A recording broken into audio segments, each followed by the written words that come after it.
Alors bonjour tout le monde. Je vous demande de partager cette vidéo et de faire suivre la version écrite à votre député de circonscription ainsi qu'à François Legault. Cette demande est urgente. La version écrite est disponible ici-bas. Vous pouvez lui envoyer par courriel. Monsieur François Legault, Dr Horacio Arruda, Madame, Monsieur, votre député. Objet, demande d'utilisation à grande échelle de l'hydroxychloroquine au Québec. L'hydroxychloroquine est très efficace contre le coronavirus 19. Pourtant, en ce moment, Québec ne permet qu'une utilisation très restreinte de l'hydroxychloroquine dans un contexte expérimental pour des patients en grande difficulté. Cette consigne est beaucoup trop restrictive.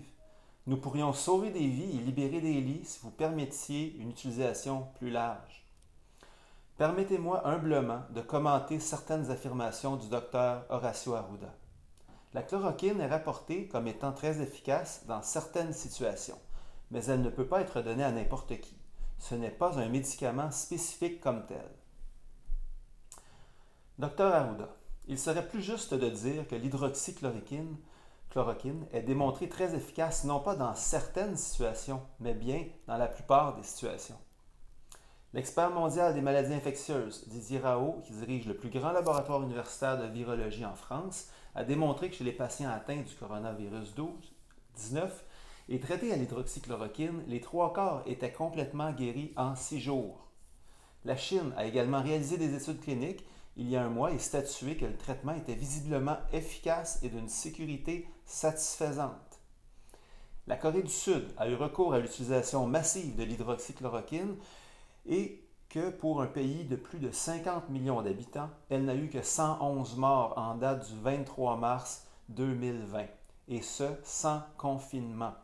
L'isolement s'applique seulement aux habitants infectés ou soupçonnés de l'être avant d'être testés en Corée du Sud, ce qui implique que l'utilisation à grande échelle de l'hydroxychloroquine permettrait assurément d'aplanir la courbe, comme vous le dites si bien.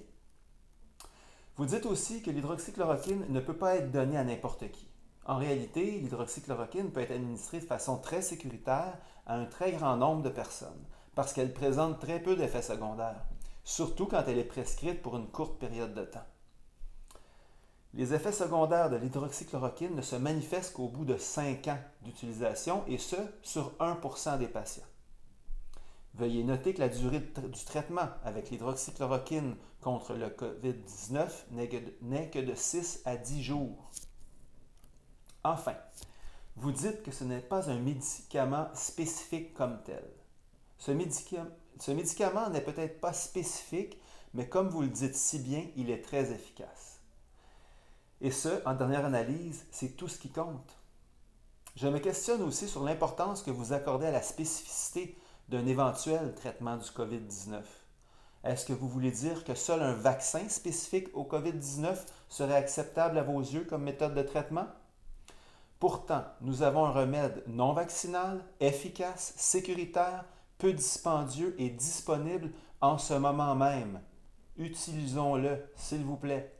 Je le répète, vous pourriez sauver des vies et libérer des lits si vous permettiez une utilisation plus large de l'hydroxychloroquine. Devant l'urgence de la situation, nous vous demandons de permettre la prescription de l'hydroxychloroquine à grande échelle. Suivez l'exemple des meilleurs élèves, tels que la Corée du Sud, en matière de lutte à la pandémie. En effet, la Corée du Sud, en plus de l'utilisation de l'hydrochloroquine, a aussi mis sur pied une stratégie de tests massifs, mais sans mesure de confinement.